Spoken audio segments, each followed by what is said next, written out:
पिछले 9 सालों से लगातार मोदी सरकार से सवाल पूछने वाले रिटायर्ड आईएएस सूर्य प्रताप सिंह अब सवाल क्यों नहीं पूछते?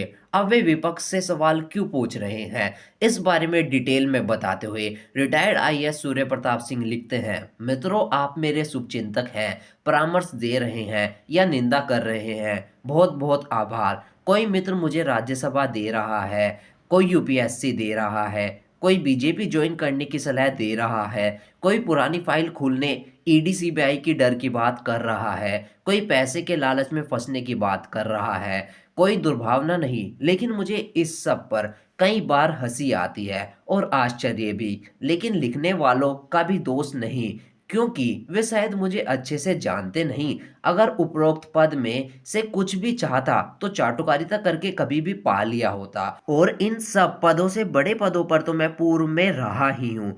अपनी प्रशंसा करने से आदमी छोटा लगता है, इसलिए आज तक लिखा नहीं। मैंने तीनों उच्च सेवाओं आईएएस, आईपीएस व आईएफएस पास की। ईश्वर की बड़ी कृपा रही है। समय से पूर्व आईएएस जैसी बड़ी नौकरी सिद्धांतों के खातिर छोड़ दी। बड़े बड़े पदों पर रहा तो अब पद की क्या लालच। मैं टीएन सेशन का ओएसडी रहा, उनसे बहुत कुछ सीखा कि निष्ठा से कैसे काम किया जाता है। अमेरिका की मशहूर मिशिगन यूनिवर्सिटी से एमबीए, पीएचडी और फिर सीपीए किया।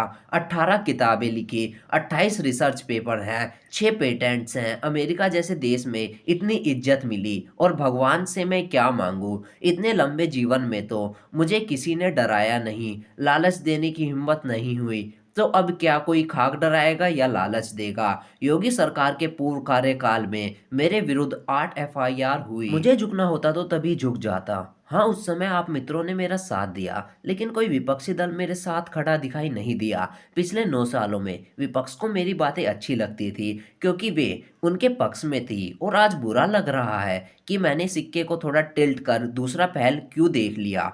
मैंने अपनी इतनी लंबी नौकरी बिना झुके और बिना बिके बड़ी शान से की है। जितने जिलों में कलेक्टर रहा हूँ, जाकर पूछ लो अपने बड़े बुजुर्ग से, शायद बता दें। और मैं कोई पार्टी ज्वाइन नहीं करूंगा, ऐसा कभी इरादा भी नहीं। ईश्वर के सिवाय आज तक किसी से कुछ मांगने नहीं गया, तो अब क्या मांगूंगा। लेकिन मुझे आपने ही अच्छा भी बोला तो बुरा भी मुझे स्वीकार करना होगा, इसलिए आपकी कृतज्ञता। कमियां हर इंसान में होती हैं, मेरे में भी है, मैं स्वीकार करता हूँ। मैं भी आपकी ही तरह सिक्के का एक ही पहलू देख रहा था और एक तरफा नफरत के जाल में फंस गया।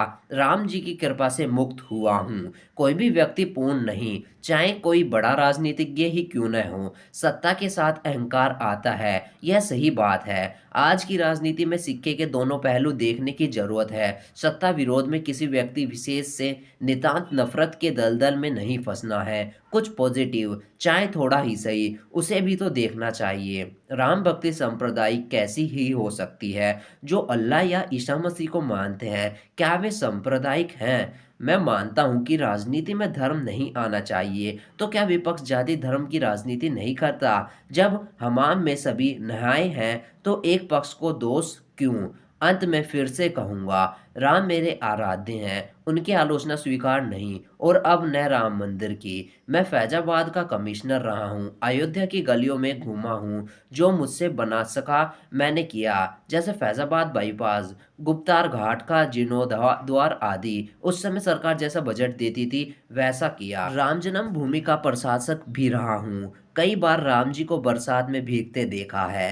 अंत में मेरी इतनी लंबी बातों को सुनने के लिए आपका पुनः आभार। तो रिटायर्ड आईएएस सूर्य प्रताप सिंह ने ऐसा लिखा, जिस पर भाई पत्रकार राजकुमार भाटी पूछते हैं, इतनी लंबी सफाई देने की जरूरत ही नहीं थी, बस एक प्रश्न का उत्तर दे देते कि किस वजह से आपको 9 वर्ष से सिक्के का एक ही पहलू दिखाई दे रहा था, और अब ऐसा क्या हो गया है कि अचानक दूसरा पहलू नजर आने लगा। पिछले 9 सालों में विपक्ष को मेरी बातें अच्छी लगती थी, क्योंकि वे उनके पक्ष में थी, और आज बुरा लग रहा है कि मैं सिक्के को थोड़ा टिल्ट कर दूसरा पहल क्यों देख लिया। हालांकि इस बारे में आपकी क्या राय है? अपनी राय हमारे साथ कमेंट के माध्यम से जरूर शेयर करें, और वीडियो को लाइक करके चैनल को भी सब्सक्राइब जरूर कर दें।